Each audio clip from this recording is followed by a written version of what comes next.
दीवाना ए पीरां दा दीवाना मुहम्मद दा सल्लल्लाहु अलैहि वसल्लम तू दीवाना फकीरां दा दीवाना मुहम्मद दा सल्लल्लाहु ओ शेर आए पढ़ना सी मदीना मक्का कसा छड़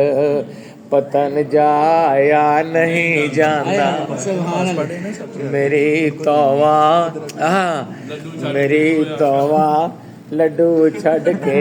गोया खाया नहीं जाना मुहम्मद सल्लल्लाहु मुहम्मद पाक नू छड़ के तकां गैरां दे वल क्यों मैं पर माज़अल्ला मेरे तो गैरां अगे सर झुकाया नहीं जांदा। सुभान अल्लाह। वो ना जलसा कराया 11 रबी अव्वल